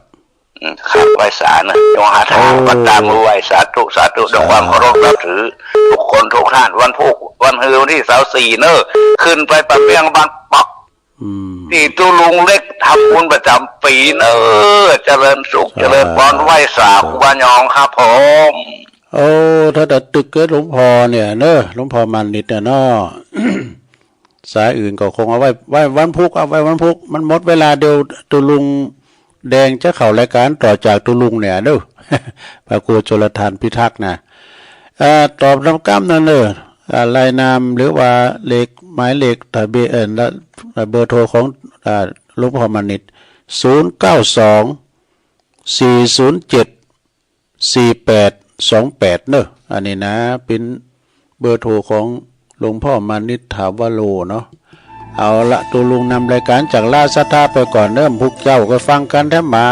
ยกวัดมาบั่นกิจกรรมตัวลุงแดงรออยู่แล้วนะอยู่ดีมีสุขจัตตาโลธรรมาวัฏันติอายุวันโนสุขังพลัง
ขอ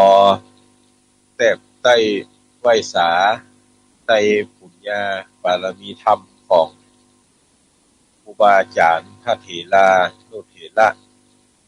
เจ้าคณะพระสังฆาธิการทุกตนทุกองค์ที่มีสมณเมตตารับฟังรายการอยู่อย่างวัดอย่างวาขอความผาสุขในธรรมจงมีแก่บรรดาพี่น้องศรัทธาตายกตายิกาหนุ่มน้อยใจหญิงทั้งหลายที่รับฟังรายการอยู่ตั้งบ้านตั้งจองยุผู้นายคนวันนี้มาปะกันแถมสุขตึงในรายการนี้ก็ตรงกับ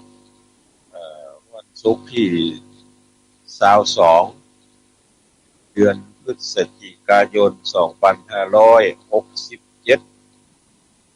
เป็นเดือนยี่เหนือแฮม7ค่ำวันนี้ล่ะวันพุธก็จะ8ค่ำวันเดือนปีเหลือเวลาแถมเดือนป่าไอก็จะหมดปี2567นี่ล่ะก็วันนั้นได้เทศนาในธรรมจาดกพื้นเมืองในเรื่องอลินตุมผ่านไป2ผูก1ผูก2จบลงไปแล้ววันนี้ท่านผู้อำนวยการสถานีวิทยุได้ได้จากันว่าก็หลายท่านติดภารกิจที่จะต้องไปปฏิบัติศาสนกิจโดยเฉพาะอย่างยิ่งแล้วก็พระนักจัดรายการก็จะลากยาวไปแถมสักน้อยก็ยังพอมีเวลาอยู่ก็เลยขึ้นใจเอาคนเดียวว่าอยากขอพ่อโดยฟังโดยตองตกเก่าไปโดยเพราะว่าแต่ว่ากับตะวันซืนเนี่ยเบื่อก็ฟังเสียงไปโดยถ้าว่าลากยาวได้ก็จะลากยาวบ่ได้ก็ถ้าจะเอาตึกไหนตึกหั่นพอก่อนเพราะว่าที่ดูเสียงตัวเก่าที่ดูหลอดเสียงมันจะมาเป็นช่วงเนี้ยตันทั้งหลายกาธันวามกราเป็นไข้ประจำปียาไข้หวัดใหญ่ก็ฉีดละกันอันใดวัคซีนอะไรก็ฉีดแล้วหมดถึงเวลามันถึงมาของมันเลยมาของมันก็เป็นขึ้นมาเนี่ยกรรมว่าใครเอาเป็นอย่างก็เป็นอย่างกรรมพอดังนั้นก็จะฟังเอาเสียงตัวเก่าไปเรื่อยๆก่อนว่าถึงไหนถึงขั้นไวเลยแห้งก็จะลงซะนั่นแหละอันนี้ก็แจ้งคือท่านทั้งหลายที่รับฟังรายการนี้ได้รับทราบก่อนก็พอท่านทั้งหลายตั้งอยู่ในอาการอันสงบแล้วก็รับฟังพระธรรมเทศนาไปถ้าเสียงฮอดก็จะเอา2ผู้มากุ๊บกันถ้าเสียงบ่ฮอดก็จะเหลือผู้เดียวก็เจอท่านทั้งหลายได้รับฟังตามสมควรแก่เวลาสื่อไปนะโมตัสสะภะคะวะโตอะระหะโตสัมมาสัมพุทธัสสะตังสุตัวโพธิสัตโตนะกาลาหิเสนะอามัจเจนะสุตัววัตตัวตุมเหหินะตันหาสักกาลาพรามานะสัพปาลิจากังนะกาลังหะริโตสาธาโวดุลาสัพปุริสะตั้งหลายตั้งยิ่งใจน้อยใหญ่อันมัก ไปช่วยปานนะยิ่งเธอตานเข้าน้ำวัดทุกพร่ำปัจจัยสินดวงใสตั้งสินห้าและสินแปดได้กดแขวดรักษาปากันมาตั้งแต่เจ้ามาฟังธรรมนะเฝ้าฟังธรรมย้ำฟังอีเอาเป็นที่พิจารณาอย่าได้เจียนจ้ากล่าวโอสูบทราบสู่ควรทำจักเป็นกรรมตัวถอยติดย่องหอยตัวไปเราจะใครบอกเราตามอาจารย์เจ้านำมาขอศรัทธามวลหมู่จงรับรู้ตามปีบัดนี้เดชต่างสุตัวในกาละนั้นใส่เต้าโดนไทยห่อคำก็ไขกำตอบถอยแก่ไพรน้อยเจ้าเมืองเสนาเรื่องน้อยใหญ่พร้อมตวนไข่โยธาอันปากันลามาหลายอดเอาเต็มตัวเต้าใหญ่ว่าดูลาตานตั้งลายเฮ้ยมวลหมู่อันมาจุ่มนุมอยู่นะนำต่างไข่กำโอกาสบ่เฮือเราเต้าลาดผู้ดีได้ละดีกราภาคไปเสียจากเวียงใจเอาจะไข่กาวจี้เฮือแจงที่ขี่ยาว่าอะนี่จังนั้นนาบอบมันบทเตียงรู้ความเหี่ยงเววนเป็นดังคนมวลหมู่อันเกิดมาสูดให้โลกผู้อาโปกแผ่พันปีเดือนวันปันจอดบ่เมินก็รอดหัวปีความจราก็มีมาไขว้จิบป่วยไข้มาปานบ่สำลานหลายแหน่บ่วินเวทต่างตายต้านตั้งหลายมวลหมู่จุงพรำรู้ตามปีเราเอาปุลีตานตอดคือพรามธรรมมอดอนาถาบ่ใจเราลาใบบาบ่ใจกังขัวมัวเมาบ่ใจกลัวสังสักสิ่งใจน้อมลิงยินดีเอาปุลี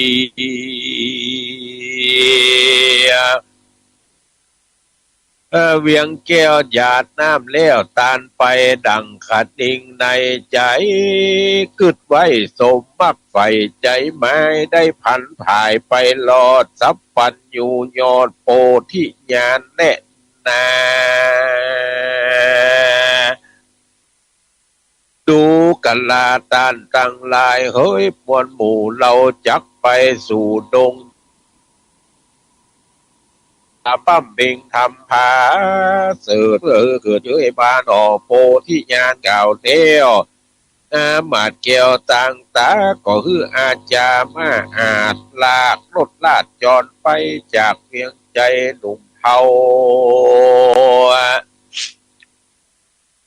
เข้าไปสู่ป่าเศร้าดงนาคนหนุ่มจะลาเกตเทาหันเต้าเจ้าปุลีขี่รถหนีบ่ายนาเขาบ่จ้าเล่นตัวไปเต้าหอใจยดอาจหันไพ่ราดตัวมามีน้ำตาอาบย้อยก็คือถ้อยขันติงในว่าเราเห็นใจยากไรเยียวไข่ได้คำขาจากเราลาเป็นแก่นปลากันเล่นสะโซนนอตัดสะปนกึดแล้วใจผ่องเพี้ยวเจยปานอันจักตานปั่นตอดเพื่อเป็นยอดสุขีก็บอกเทวียอดซอยคือรู้ถ้อยความในว่าดูลาสายใจเฮ้ยนอนเนา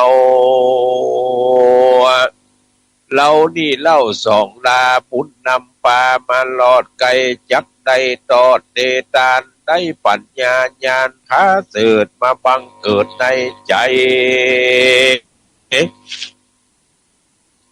จากเวียงใจมวลหมู่ไหลหลังลู่โดยมาควรส่องตาหยัดจ้าเอาเครื่องแง่อลังการยุกยอตานผมเก่าปั่นเขาเจ้าเอาไปต้าวห่อใจยดหาดย่างรถลาดบัดเดียวแล้วก็รีบเร็วไวว่องเอาเครื่องจองพักดับตูนตาลคือคนมวลหมู่อันมาหลังลู่โดยมาเต้าก็จักยาลูบเล่าคือคนหนุ่มเท่ายิงใจได้พันพายขึ้นสู่ยังที่อยู่ปุรีก็ไขบาทีโอกาสเป็นโบทบาทกาถาว่าพามาละหะปาลิเตจิตโตตะละสาโลกัสสะธรรมตาอานิจจาวัฏสังขาราสเพทุกขาสัมพุทเทหิเตสิตังดังนี้ว่าดูลาตานตั้งหลายอันพันภายลอกให้หกไล่เรามาอย่าโศกะไม่เอาอย่าโศกเศร้าเครื่องขีอันเราหนีกราพาออกมาจากเวียงแก้วอันผ่องเพวนาน้ำจักไข่กำบอกเราเฮอลูกเก้าขี่ยาว่าบ่ใจเราลาเบื่อนายหรือว่าใกล้จืมจังไผเราจักไปนาไปสู่ป่าดงนาเพื่อภาวนาต่อแทงเฮอลู่แจงหันใสปั้มเป่งไปจะใจเพื่อเฮอใดที่คาเหตุนั้นนาสู่เจ้าลักเราเต้เล่าน้ำจุ่งฟังกรรมเหล่านี้อันกล่าวจี้สอนปานเฮอปากันคืนสู่ยังที่อยู่เวียงใจตานไปบอกขาดบ่ประมาทเสียสินเป็นอาจินกึดหลอดผลละตอดต่างทำเต้าห่อคำที่ราชได้โอกาสขี่ยาสอนปัจจามวลหมู่ได้พรำรู้กองดีเจ้าปุรีใหญ่น้อยก็กล่าวถ้อยกำไปว่ากำอันใดตานเต้าได้บอกกล่าวสอนปานจักปาการน้อยใหญ่ได้เตียวไต่ปฏิบัติตามยังทำงาม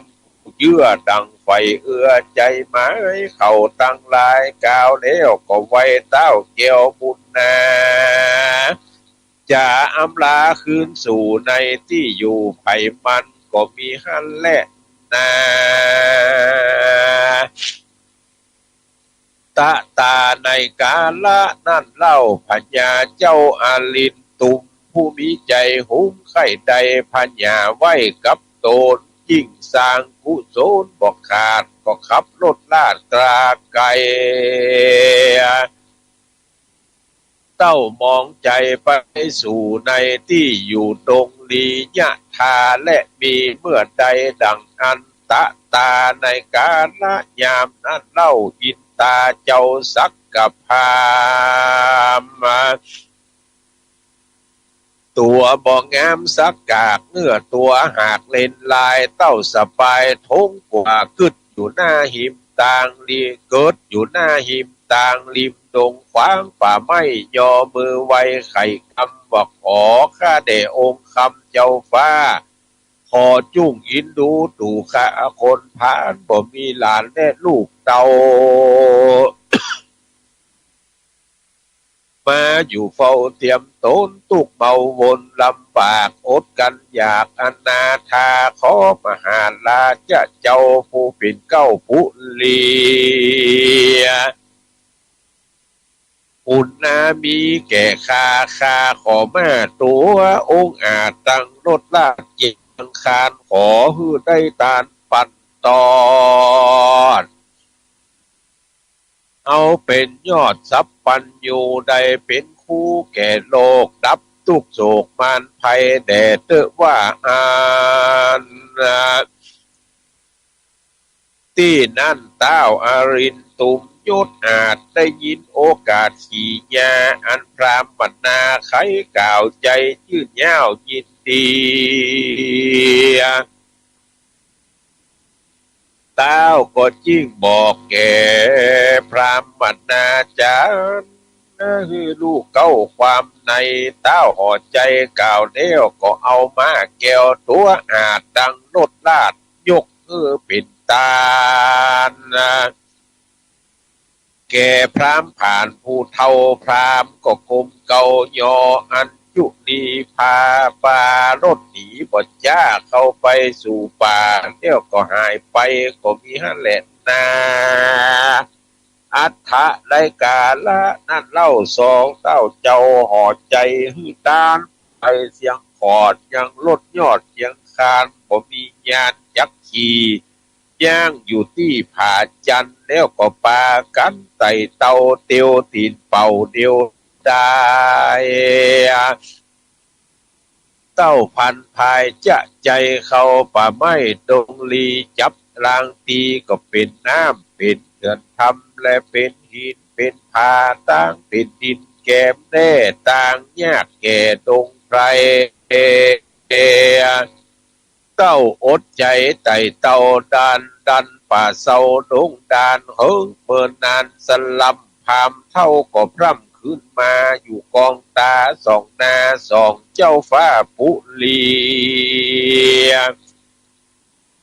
ใครว่าที่กล่าวถอยมีบ่อน้อยลายประกาศว่าข้าแด่พระภูบาลตานเต้าพับเห็นดาวปาลาอันว่าคำขากล้ามากอันข้าฝากเอาไว้กับเต้าไทยห่อใจขอคืนไปเตื้อเจ้าข้าพรามเท่าตุกพานนะบ่มีอาหารเข้าน้ำเสื้อพราพับปูยาหมูเอาอาหน้าปลากดลี่หลีกหน้าหายโหนย้อนว่าโจรตำก้อยตุกจ่องหอยเบียนควีและนาเมื่อนั้นมหาสัตว์เจ้ากันพรามเท่าไข่กำขอยังคำก้าใหญ่อันฝากไว้คืนไปก็จะไขตานต่อว่าดูลาพ่อพามันนาอันว่าเราราที่เล่าใจบ่เศร้ายินดียกบุรีใหญ่กว้างตั้งมาจ้างงัวควายเข้าของร้ายน้อยใหญ่บ่วินไว้เตตานอันว่าคำคานก้ามาโตนเราลาเป็นเต้าพับด่านดาวห่อจันบ่มีสั่งปันตอบใจอยู่